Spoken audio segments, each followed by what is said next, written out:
Hello, welcome back to the Future Value Podcast.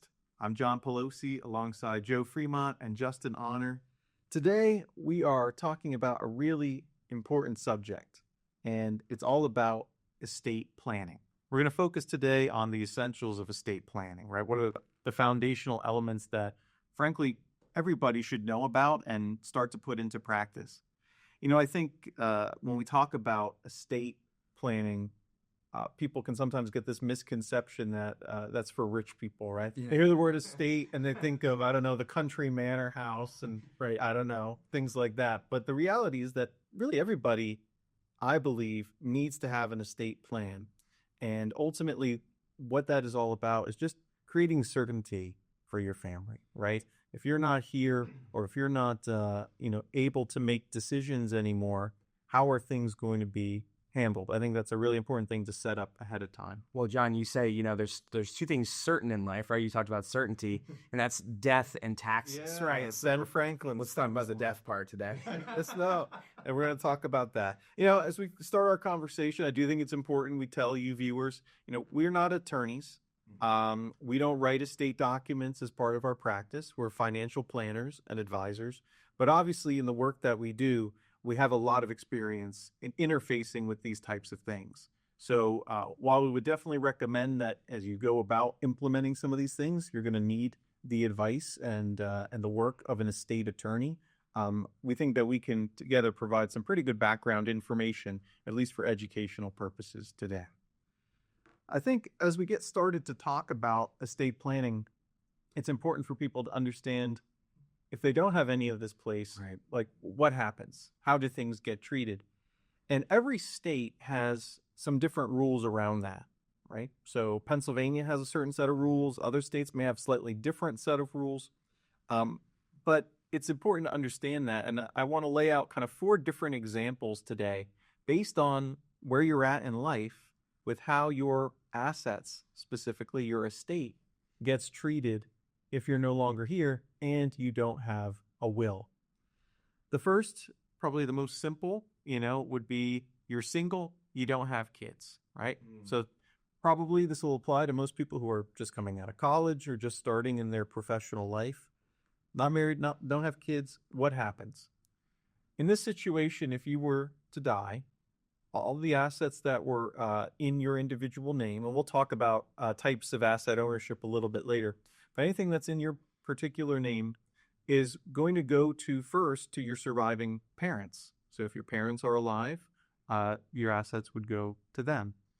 If you didn't have parents alive at that point in time, then assets would go to your siblings. And so on and so forth, kind of through family relationships from there. So that's what happens if, again, you're not married, you don't have children. Let's look at number 2. Let's say you are married. So like our friend Joe here and myself, you're married, but you don't have children yet. Mm-hmm. What happens now? Now it's actually, I think, a really interesting situation. And I think something that probably people aren't prepared for. If you die without a will in that situation, in Pennsylvania, your spouse will get the first $30,000 of your estate plus half the remaining.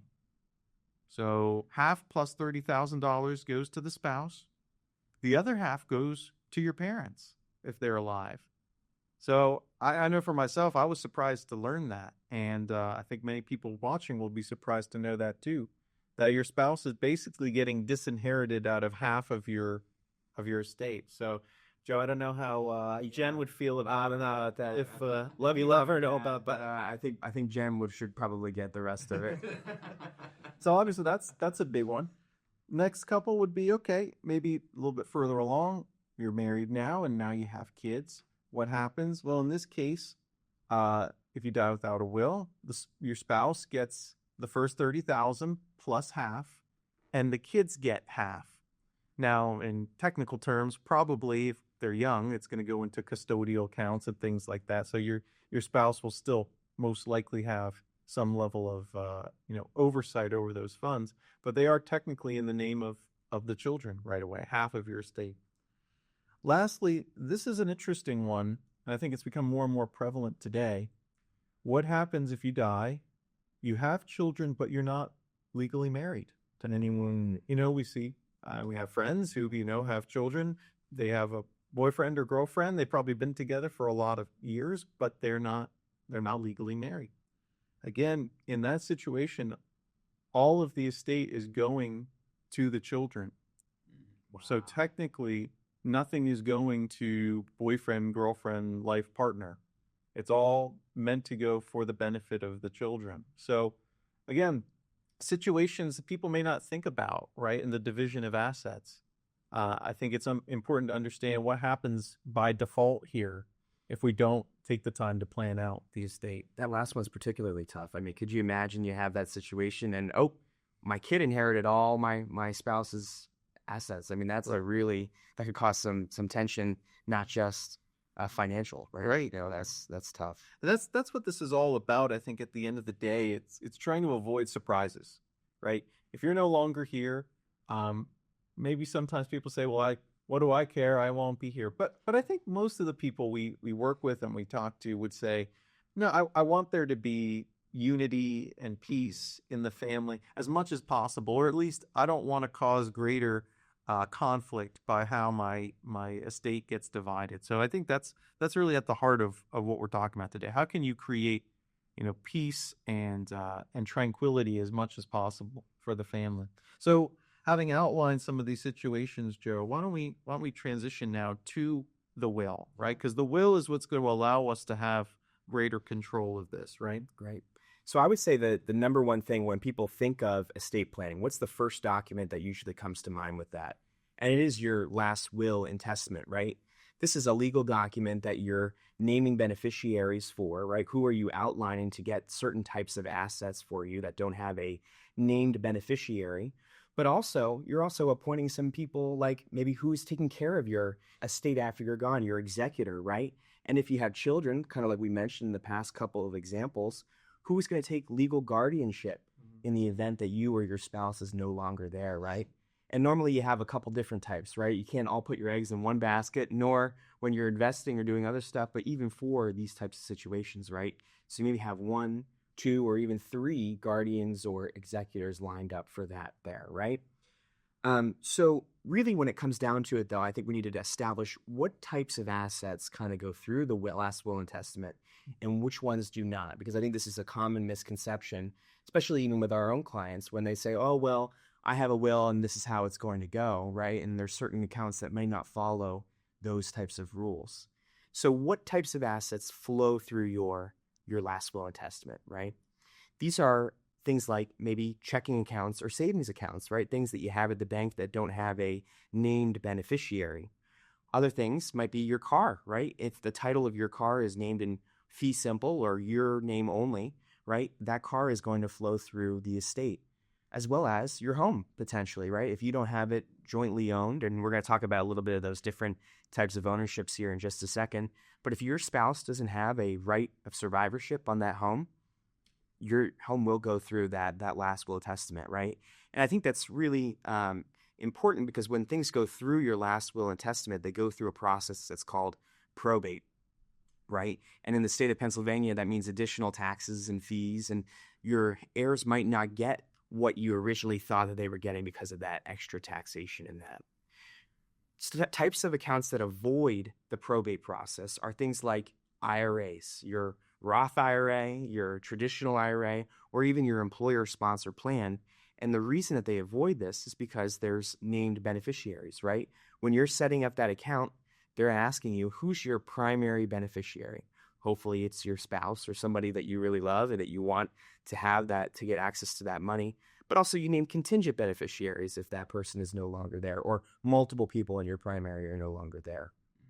So yeah, Joe, if I could jump in real quick, I think it would be really important for people to acknowledge too, because I know that I've been guilty of this. When you're signing up for new accounts and that, you're prompted with name a beneficiary. Oh, I'll do it later. Yes, it's important to take the time to do it and do it accurately, because again, it may not be a problem. Hopefully, it's not a problem. But if you can get ahead of it with a simple, put someone's name in just to make sure that it avoids that probate process, because you are getting the advantage of a named beneficiary, why would you not take advantage of it? Completely agree, Justin. And I actually think on top of that, it's important to review your beneficiaries on a semi-frequent basis. Just the other day, my wife and I were looking through statements, and when I had first gotten started and I set up that first Roth IRA, I wasn't married yet. And, frankly, I had set it up for my siblings and my parents really to inherit my assets if I was no longer here. And I named my then girlfriend, now wife, Jen, as a contingent beneficiary 100%, right? Well, that needs to be updated, right? You got to make sure that you're continuously doing that because things change over years, right? So you would really want to make sure that they reflect your wishes when you set that up. So I think another important thing is I think we talked about a little different types of ownership, right? We mentioned fee simple, which is the most basic form of ownership, right? Sole ownership of that goes through the probate process if you're in a checking account or a savings account like that, right? But there are other types of designations that you can put on assets that would normally flow through the probate process that may change the way that it is handled. So we mentioned fee simple. There's also tenants in common, right? This is usually for different types of property that maybe can have unequal terms of ownership, right? So if you're going in with maybe a close friend or a family member, right, you can have uneven ownership in the account, but this still flows through probate, right? Because it's not really, there's no inherent rights of survivorship in that type of ownership, right? Another one that is very common, I think we see this a lot with joint investment accounts, is joint with rights to survivorship. So typically this is done, at least here in the state of Pennsylvania, with spouses, right? But it can also be done with other types of siblings or maybe family members. But the key important thing here is that you have to have even ownership, right? So the ownership needs to be even. So typically that's 50-50 if you have two people, right? Especially for spouses, right? But in this type of account or this type of ownership, that person has full rights to that account, even if the other person isn't necessarily right there at the moment, right? You can sign on behalf of the other owner. But what's really important about this designation, especially for homes and other types of property, is that when you are no longer here, your other half or the other person that owns the other part of the account gets that without going through the probate process. That rights of survivorship is really important. The other types of ownership is there's tenants by entirety, which is very similar to joint with rights of survivorship, but this is only for married people. So similar setup, depends on what state you're in, as well as there's community property as well. But there's only 9 states that have community property, and there's certain types of rules that we won't get into today for that, but we want to make sure that you're aware of that. I think, Joe, when you bring up the different types of ownership, as you mentioned, it's important to make sure that ownership is coordinated with the terms of the will. Right. Meaning, I've run into situations where people will say, hey, my will says this person gets X. Maybe they are even specifying a certain account. But if the account is joint owned, it doesn't matter what the will says. If it's joint owned, that should be specific, like joint tenants with right of survivorship or tenants by the entirety. What's put on that asset is what's going to count. Mm-hmm. It's not going to come into the will process. So it's really important for people to understand the will. The will designate things, but if that asset's never getting into the probate process, whatever the asset has listed is going to rule. And it's very important, as you said, as people, especially as the years go by, they're making sure that they're still coordinating that asset ownership and beneficiary with what their will says. Completely agree. One more beneficiary driven type of account or thing that I think I forgot to mention was insurances, right? Mm-hmm. Your insurances better have a beneficiary on that, right? Because that could be a large sum of money that you were counting on for that there. So, hey, Joe, wanted to ask you a little bit more about the people. So we talked about obviously the will. People spell out, hey, I leave this to this person, I leave this to that, or I leave a certain amount, so on and so forth. But as far as the people that are involved, you mentioned guardians, right? Who would take care of minor children? The executor. What does that role mean? What do they do? Great question, John. This is a very important role when it comes to your estate if you're no longer here, right? This is the person that hopefully has a little bit of financial background. You want somebody who's kind of knows their way through a couple systems for that. And they're really going to guide, working with a estate attorney to get your estate through the probate process. It can be a very long process. Usually it's wrapped up in a year or so, but it takes a lot of patience, and you want somebody who knows kind of what they're doing and are very organized at the very least. Mm-hmm. Very good. Very good. So now we've talked about the will, right? That's the main document for kind of directing assets if you're no longer here. But Justin, there's other legal documents that are really important to someone's financial and personal life, right? Would you mind talking a little bit about those? Yeah. So what John's referencing is powers of attorney, or commonly abbreviated POAs. So you'll see these on accounts sometimes. But power of attorney, basically what that means is somebody that you know and trust that can make decisions on your behalf if you become incapacitated. So when we're talking about powers of attorney, there's really two main types. There's a financial power of attorney and a medical power of attorney. They're pretty self-explanatory. A financial POA is someone who is going to make decisions about your financial situation. So this is someone who can write checks to pay bills or contact different carriers that you may owe money to, or go to the bank and withdraw money or deposit on your behalf. So it's someone that you really need to know and really need to trust because it's someone who's going to be handling your financial situation. The second is the medical power of attorney. So similar to the financial, it's someone who is going to make decisions about your medical well-being in the event that you're incapacitated. And maybe a good point to define is, what does incapacitated mean? That could be, something like you're in a coma where you're not responsive, you can't make decisions that need to be made. It could be also be a cognitive decline. So unfortunately, we see Alzheimer's, dementia affect people. They may be able to communicate, they may understand some things, but if they're not capable to make those decisions in a rational manner, that's where that power of attorney would step in. So Justin, if I set up power of attorney, is it automatically activated? So like if, for example, if my wife and I set it up, for financial accounts, for example, just because I have the document, can they automatically make all the decisions on my behalf, or does it have to be activated or something? Yeah, so you would have to be incapacitated to some degree. You can't designate a power of attorney and then all of a sudden they're going to go and start writing checks on your behalf. Okay. Generally that's not what people want. Right. Yeah, you want it should be a triggering event, right? There's a triggering event, right, that takes over.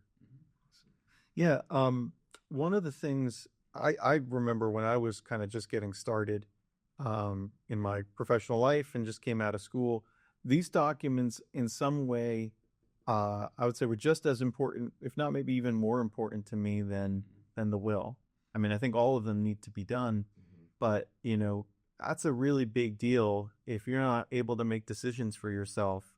And you're alive still, who's making those decisions for you? I think people really need to think about that and kind of figure out who should be playing that role, because that's going to obviously impact your quality of life in a major way.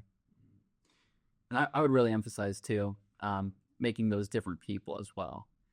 Oftentimes it's a good strategy to have multiple people, as Joe said earlier, spread the responsibility out, don't have all your eggs in one basket, and look for someone who may be a little savvy to, the financial piece or the medical piece. That way you have a little bit more informed person that you know and trust making those decisions. So Justin, are there any other documents that we should be considering when, getting our estate set up? Yeah, so to dive a little deeper into the healthcare piece, there would be an advanced medical directive or healthcare directive. What that does is it basically says your wishes if, your end of life and end of life decisions need to be made. So let's say, you're on life support. That is going to dictate to whoever that person is, hey, I want as much life-saving care as possible, or hey, when the time comes, just pull the plug. It's difficult to talk about. It's a difficult concept for a lot of folks, but it is something that is very important, especially if you're in that end of life and you're not able to communicate your wishes at that time. Yeah, this is another one I'd really, really would encourage people to do, even young people. Sad as it is to say, any one of us can experience a serious healthcare emergency at any point. And I think it's very important that you make your wishes known. As Justin said, a lot of times we're dealing with end of life situations. And I just feel personally that you don't want to leave that on your family. right? You want to spell out what you want to have happen so that they don't have to feel burdened by, should we remove care? Should we not remove care? The other thing I would say is that, different faith traditions and spiritual traditions will have some different, sometimes can have some different ideas around these issues too. So you want to make sure that you're expressing your desires for that in the documents. And it's even a place sometimes where you can put some additional information around, remembrance and things like that, or at least preparation before death. So yeah, we definitely don't want to neglect that one. That's a huge one. And again, the idea is making sure that your family's not put in this really tough position unnecessarily. Right. I think some advanced estate planning techniques that we're not really going to get into today because we want to keep it very simple and high level today are trusts, right? I think trusts have a generally kind of a bad rap. I think people hear trust baby or something, you trust money, right? But really, we just want to just acknowledge there's a couple of them that are the most common types of trusts. The first one is a testamentary trust. This is something that gets activated in your last will and testament after you're no longer here. But really, you're putting stipulations around your money and when your kids get access to it and whatnot. But other types of trusts include revocable and irrevocable trusts, which maybe we'll cover if we get a certain amount of likes, maybe. Gentlemen, how many do you think? 10, 15 likes? Oh yeah, keep going. No, yeah. If there's big interest, I would say definitely we can come back to it. I think at a high level, why do people use those? Greater control of assets over time. There can be tax benefits to it. Basically making sure that your resources are a blessing to the next generation and that doesn't feed problems. But people are interested. We can always do a deeper dive into that in a future episode. All right. Well, as we wrap up here, again, when we look at wills, powers of attorney, the healthcare directive, again, all it comes down to is taking pressure off of your family, trying to create as easy a situation as a difficult situation presents, right? Here, obviously, we're talking about illness. We're talking about death. They're difficult things to deal with. And anything that we can do to make it easier on the people that we leave behind, I think is something that we ought to do. So we highly encourage you, again, to think about, in your situation, getting your documents prepared. If you have them prepared and it's been, a number of years since you reviewed them, it's probably a good idea to take a look. The law does change a little bit. Language can adapt, and your wishes can change too. So it's a good thing to get those out and take a look at them, certainly every few years. With that, we will leave you, and we thank you for watching the Future Value Podcast and listening to us today. You can find us on YouTube, Spotify, Apple Music, and wherever you get your podcasts. Yeah, we're all over the place. We look forward to seeing you in a future episode. Take care.